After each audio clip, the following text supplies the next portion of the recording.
exposition sur les femmes pour les 40 ans de l'université ou encore les nouveautés de la bibliothèque universitaire sur le Mufia et sur le tampon en passant par les nouvelles mesures barrières pour lutter contre la Covid-19 sur le campus. Bonjour à toutes et à tous, c'est Alex au micro. On commence rapidement le podcast d'aujourd'hui avec la première rubrique, l'actualité du campus. Tout au long de l'année, vous allez avoir des activités qui vont prendre place sur le campus pour fêter les 40 ans de l'Université de La Réunion. Dernièrement, sur le Mufia, vous aviez pu voir une exposition sur les femmes qui font l'Université de La Réunion. Des femmes talentueuses, des femmes qui ont fait bouger cette université et qui la font vivre. Cette exposition, vous pourrez la retrouver maintenant sur le tampon du 16 au 29 mai. 2 activités vont prendre place également sur le campus. Stay tuned et surtout suivez-nous sur nos réseaux pour avoir toutes les informations tout au long de l'année. Ce midi, vous avez pu retrouver sur la cafette du Mufia Taskills, toujours dans la continuité des JACES, donc les journées des arts et de la culture dans l'enseignement supérieur. Bien sûr, d'autres activités vont avoir lieu donc dans le cadre de ces journées et n'hésitez pas à écouter nos prochains podcasts où vous aurez les informations sur les différentes activités qui auront lieu tout au long de ce mois.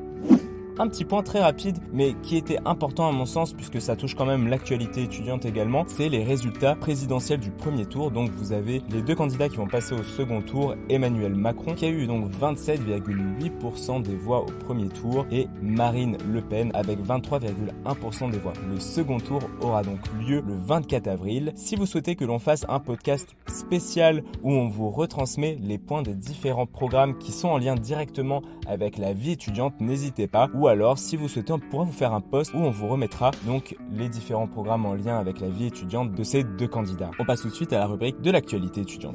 Comme on vous le disait donc dans le sommaire, des nouveautés dans la bibliothèque universitaire. La BU du Mufia organise donc sa foire aux livres, une foire où vous pourrez acheter des livres pour 1 € le 19 avril de 9h à 16h. Les règlements se font uniquement par chèque et espèces. Vous retrouverez également une nouvelle fontaine dans la BU de droit et lettres, en plus de la fontaine que vous avez dans la BU de sciences et technologies. Enfin, une collecte de dons a commencé depuis hier, le 11 avril, et sera jusqu'au 30 juin. Vous avez des objets en bon état qui ne vous servent plus, comme par exemple de la vaisselle, du petit mobilier ou encore des vêtements, des linges de maison. N'hésitez pas, vous ramenez ces objets donc dans les différentes BU et ils seront après redonnés en faveur des étudiants qui en ont besoin.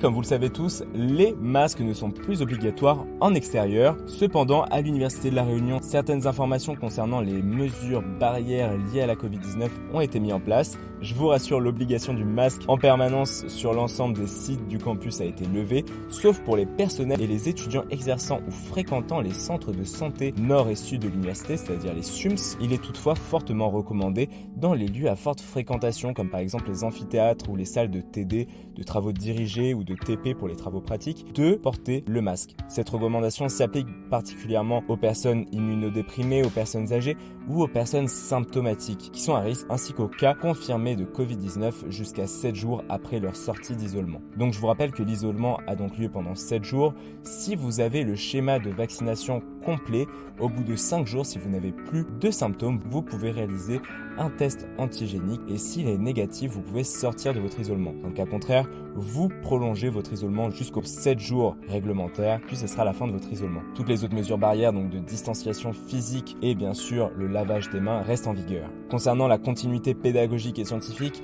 les présentiels donc restent toujours d'actualité dans la limite des capacités d'accueil des locaux et le distanciel reste mobilisé en complément en cas de dépassement de capacité ou d'impossibilité de maintenir la distanciation physique. L'organisation des concours et examens demeure inchangée avec l'aménagement de sessions de rattrapage ou d'examens de substitution dans le cas où vous êtes positif à la Covid-19 ou cas contact déclaré. Vous retrouverez bien sûr toutes les informations concernant les mesures barrières et les informations liées à la Covid-19 sur le site de l'Université de La Réunion. Je vous mets le petit lien dans la description comme d'habitude. Pour l'info-fun de cette semaine, on va vous parler de l'exposition Recyclade. L'Université de La Réunion a le privilège d'accueillir l'exposition Recyclade. Cette exposition se compose de 40 panneaux photos légendés qui reflètent une dizaine de filières déchets et des portraits de Réunionnais qui s'engagent quotidiennement dans le développement durable et dans la gestion de nos déchets. Cette exposition vise à sensibiliser le grand public sur le bon geste du tri et inciter à l'engagement volontaire et à donner un autre regard sur les produits que nous mettons quotidiennement dans la poubelle. Si vous êtes intéressé par cette exposition, sur le campus de Terre Sainte, ça sera dans le bâtiment Ézirois du 14 mars au 18 avril 2022 et vous retrouverez sur le campus du Mufia dans la BU des sciences du 12 juin au 15 juillet 2022.